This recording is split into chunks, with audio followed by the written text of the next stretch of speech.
Monsieur le Président de la Fédération régionale PNDS Taraya, comment vous avez trouvé la mobilisation des Zanders aujourd'hui en tant que président? Oui, non, j'ai été très fortement impressionné par le niveau de mobilisation des militants et sympathisants du PNDS Taraya à l'occasion du grand meeting que nous venons de faire à l'arène de lutte traditionnelle. J'ai assisté à des campagnes électorales. Pendant les meetings, il est arrivé que nous ayons réuni beaucoup de monde, mais jamais je n'ai vu une telle affluence à Zander en tout cas. Peut-être suis-je tenté de penser ailleurs également. C'est le lieu pour moi ici de rendre hommage à nos militants de Zander, à tous qui sont venus, mais aussi aux camarades qui ont été en charge de l'organisation de cette manifestation. Ils ont eu un succès éclatant. Je les en félicite et rends hommage à tout le monde. Monsieur le Président, certains de vos adversaires politiques vous accusent d'être en pré-campagne.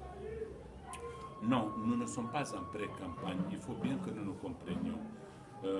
Nous avons toujours eu une tradition de contact avec nos militants.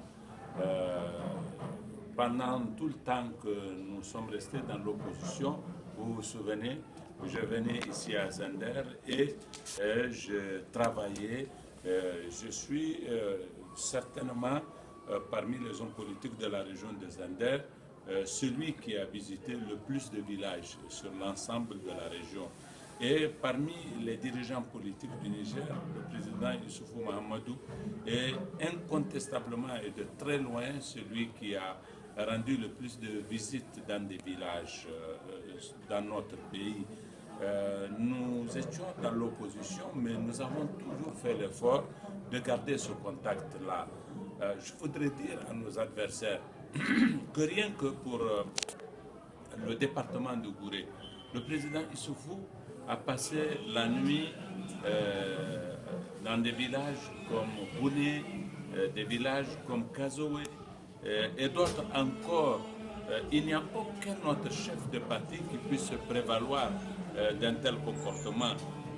Et il n'y a pas de raison que maintenant que nous sommes au pouvoir, nous ne fassions pas ce que nous faisions à l'époque. Je suis le président du parti, personne ne faisait de reproches au président Issoufou lorsqu'il était à la tête de notre parti et qu'il passait des semaines et des semaines à sillonner le fond du Niger et en toute saison. Alors donc, moi, jusqu'à très récemment, j'étais occupé dans des fonctions officielles qui n'étaient pas compatibles avec les possibilités que j'ai maintenant. Puisque je n'ai pas de missions à l'étranger, eh bien, j'essaie de profiter de ce temps-là pour rendre visite à nos camarades, à les mobiliser, parce qu'en effet, comme vous le savez, le mois prochain déjà, nous serons dans la phase de l'enregistrement des électeurs. Donc, il faut que nos militants soient informés de ces échéances. À chaque fois que je viens, je fais un meeting, puis après je tiens un conseil fédéral au cours duquel je donne les consignes quant au comportement de notre camarade vis-à-vis de cette échéance importante. Et donc, nous faisons le point de la vie de notre parti, nous évaluons nos faiblesses, nous évaluons nos forces et nous essayons d'apporter partout où le besoin se fait sentir les remèdes qui nous paraissent appropriés. Et c'est ça le sens de ce que je suis en train de faire. Moi, je constate que les partis de l'opposition ne font rien de ce que nous faisions lorsque nous étions dans l'opposition. À l'époque, qu'est-ce que nous disions? Le président Issoufou dit, puisque nous ne sommes pas aux affaires, nous avons tout le temps pour être en brousse, en contact avec les populations. Et nous avons toujours su judicieusement tirer profit de cette disponibilité-là. Aujourd'hui, je constate qu'eux, ils sont dans un autre comportement qui consiste à être à Niamey et à faire des déclarations.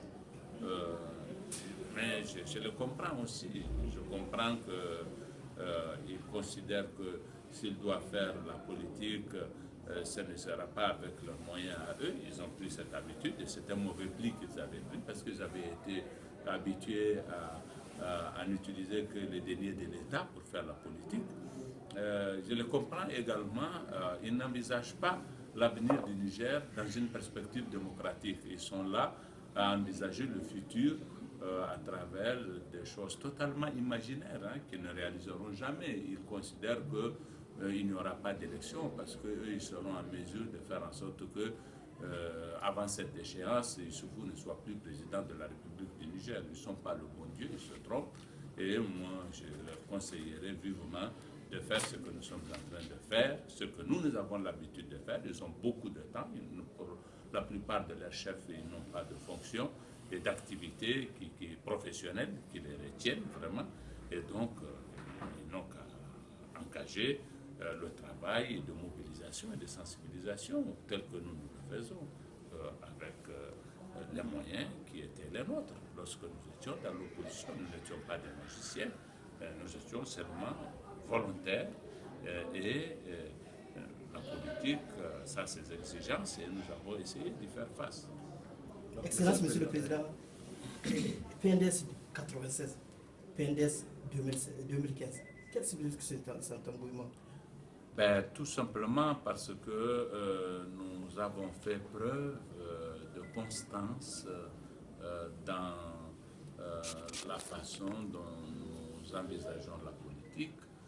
Nous sommes restés un parti soudé autour d'un chef qui a été loyal à l'égard de ses camarades, qui a eu une excellente inspiration, qui a eu une véritable vision.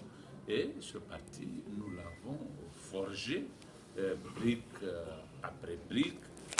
Et depuis que nous sommes à la tête de l'État, nous avons agi de façon à répondre effectivement aux besoins des populations tels que nous les avons identifiés à travers le programme et les différents plans les différents points qui y ont été déclinés par le président de la République, qui sont ces 8 engagements qu'il rappelle souvent pour que les Nigériens puissent avoir des références pour faire de bonnes évaluations.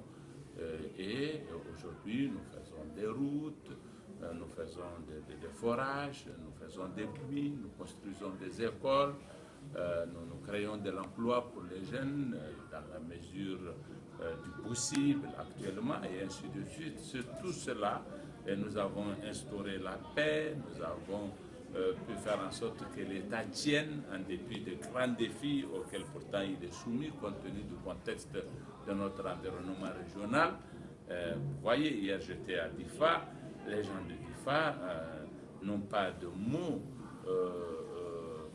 assez gentils pour dire leur satisfaction de ce que le président a fait. Ils considèrent qu'il les a sauvés, ils ont confiance en lui et rien que cela pour eux suffit pour qu'ils adhèrent à son parti. Ils étaient nombreux hier qui s'étaient ralliés, qu'on m'avait présenté.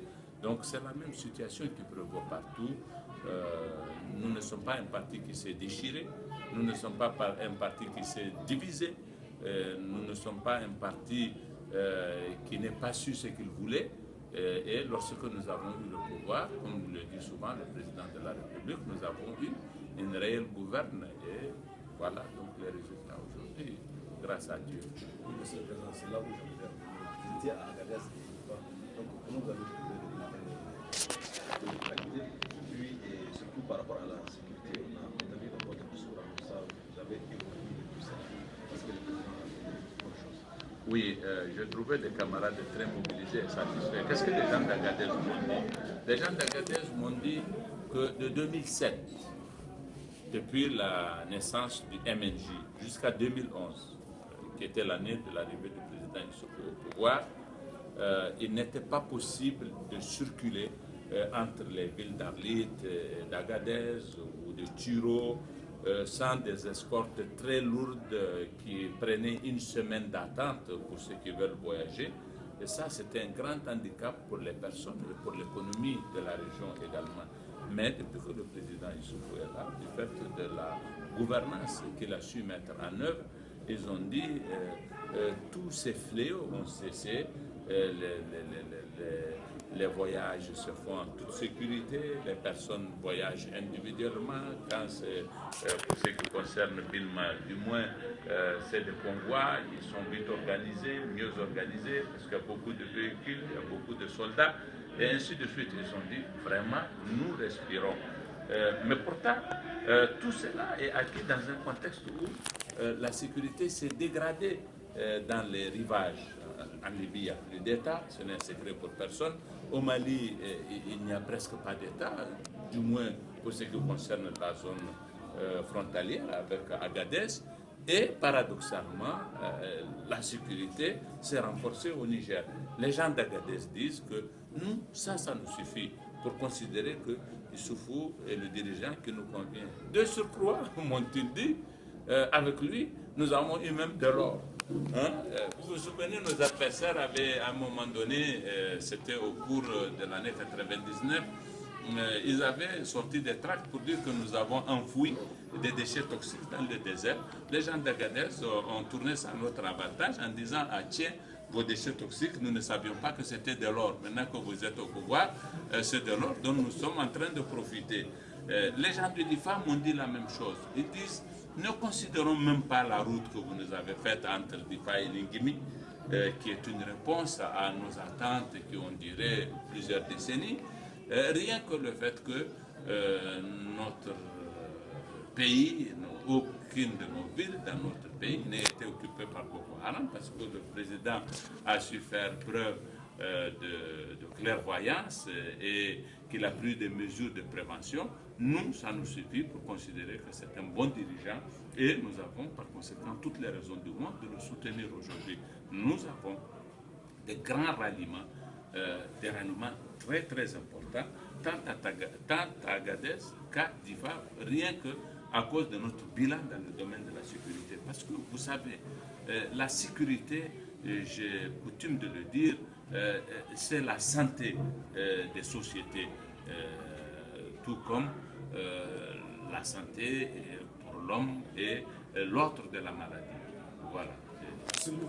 Monsieur le Président, selon le dire de l'opposition, les partenaires techniques et financiers auraient attiré l'attention du gouvernement sur les conséquences du concassage du parti politique de l'opposition. Je ne vois pas en quoi ça regarde ce thème-là précis, les partenaires techniques et financiers. Cela dit, moi j'étais il n'y a pas très longtemps le partenaire des partenaires en question en tant que ministre en charge des relations extérieures et de la coopération. Même pour les pays membres de l'Union européenne avec lesquels nous avons, en vertu de l'article 8 de la Convention de Cotonou, un dialogue politique permanent, les choses ne se présentent pas sous le jour tel que veut les présenter nos amis de l'opposition. Le concassage, comme ils disent, des partis politiques est une affaire qui regarde les partis politiques. Je ne pense pas que nous ayons inventé le président Abdoulabo. Nous, il existait avant nous, il était en tension et en conflit avec le président Ousmane. Depuis 2010, nous n'avons pas fait éclater le MNSD. Souvenez-vous, Haman était le président, nous on était dans l'opposition. Le président Tanjal l'avait mis en prison. Puis était né le Lumana, nous n'étions pour rien. Aujourd'hui encore, si le MNSD éclate parce que à l'occasion du débat sur le gouvernement d'union nationale, ils ont arrêté des positions de façon unanime, j'ai l'habitude de le répéter, notamment le 18 juillet 2013, si par la suite certains sont allés faire autre chose, contrevenant cela aux décisions qui ont été arrêtées à l'unanimité du parti, et que cela ait pu susciter une scission, je ne vois pas en quoi nous serions concernés et en quoi nous serions par conséquent blâmables. Donc ça, c'est des questions qui ne nous regardent pas et sur lesquelles aucun partenaire ne s'aviserait à nous dire quoi que ce soit. Merci beaucoup.